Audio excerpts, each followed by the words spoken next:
left work. We used to get out at 10 of. So I was working the afternoon shift. I got out at 10 of 11.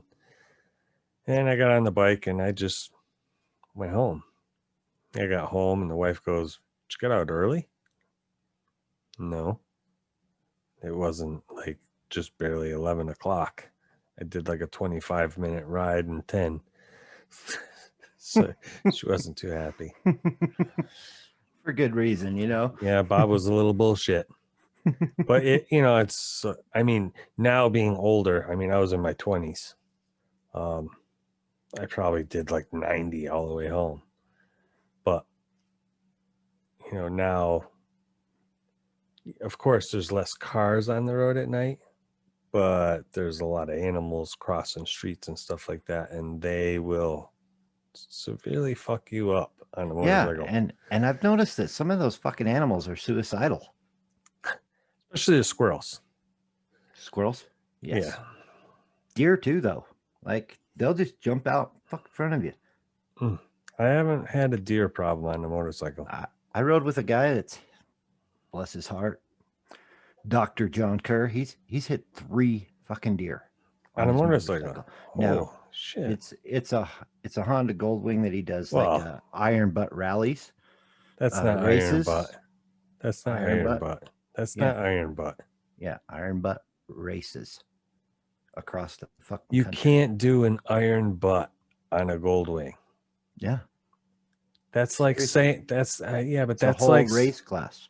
I know, but that's like saying you're gonna do calisthenics on a couch.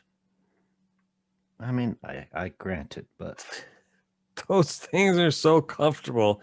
You can like it looks sit like down a fucking Cadillac, yeah. Well, and don't get me wrong, I'm not knocking the motorcycle, but somebody doing an iron butt challenge on a Sportster, that's iron butt. Well, there ain't no suspension on them things either. Yeah, the problem with that is I don't know if you're going to make it. People have.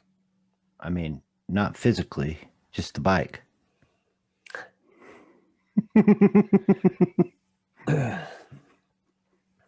Seriously, though. Yeah. You're doing an iron butt on, a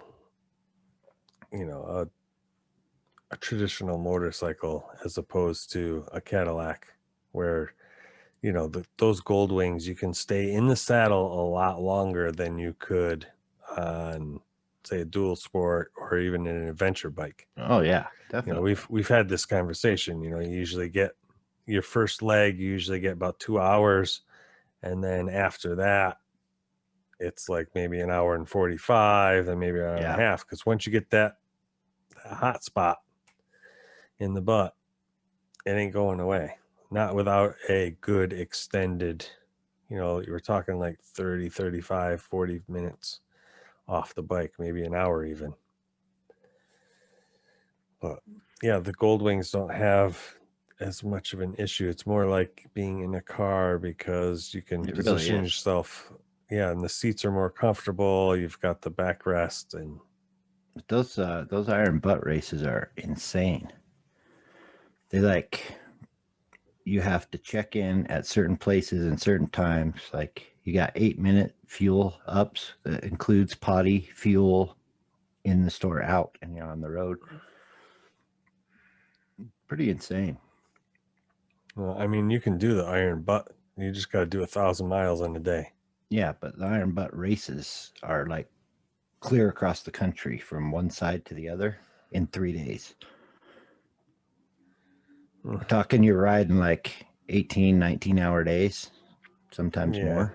Yeah, no thanks. So that's where the Goldwing comes in. But see, now that's not freedom to me. No, to me that's not freedom either. But because some people it is. But I don't want to schedule. Exactly. I mean, that's where I was going to go with that. Going on vacation with somebody that has everything planned out. That was my parents.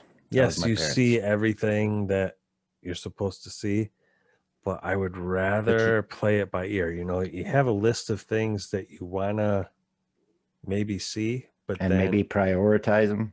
I really want to see this. Yeah, but But yeah, a to-do list is not a vacation, not to me. not to me either. And it's definitely not freedom because it gets to be stressful because Yeah, it's just like work. somebody wants to see something a little bit longer because it's better than you expected. And, you know, Somebody like, has a freak out. well, I mean, like me and you, we go to the Grand Canyon together. When I was there, it was like, oh man, that's really cool for like the first 30 minutes. And then after that, it's like, okay, we watched the sunrise. Now it's the same thing from now until dusk. I've seen it. But somebody like you might Yeah, see you never other know. things and might want to sit there and look at it longer. So, I mean, everybody's personality is different. Yeah, So if I allot 30 minutes for us to stare at the Grand Canyon and you want to stay there for an hour, all of a sudden we're either our whole day is screwed because we're an hour behind, or you're pissed off because I made you leave early. yeah. See, and So- if you give me a half hour, then for 27 minutes of it, I'm going to be thinking, fuck, we got to leave soon. I'm not even going to enjoy the half hour, right? right. type of thing. But yeah, schedules are not fucking vacations to me. Yeah, So, to me that's not freedom either. to some Um, people it is. I'll give them that, and I don't fault them for that. I just don't. That is not my idea of my me time. Me time is nobody's telling me I have to be somewhere at right. 6 a.m. or whatever, you know. Yeah, and I'm not totally spontaneous either. Like when we Yeah, did you'll our keep us on track. well, no, it's just like when I went to Niagara Falls, we planned our route, but we didn't plan where we were going to stop each day. I sat down and I figured out, okay, if we do about 250 miles a day, that's going to be a lot because around here, there's no straight lines. I'm not going on the highway. I could travel to Niagara Falls in 5 hours on the highway, but it took us 2 days to get there because we wanted to see the road less traveled. We went up through the Adirondack Mountains and we snaked through, so we did a 5-hour ride in 2 days, did 250 miles one day and 200 miles the next day. And I want to say we spent damn near 8 hours in the saddle each day. That's more my time. That's not counting the breaks. The breaks were on top of that. So we were on the road at 9 o'clock in the morning. We were pulling into the hotels at like 8. So it was like That's 12. more kind. I like that. Yeah. The highway miles, like I don't love the highway. I'll do it to get to you just because of time, but it would be cool either probably on my way back. I might just meander and get lost through the United States. I don't fucking know.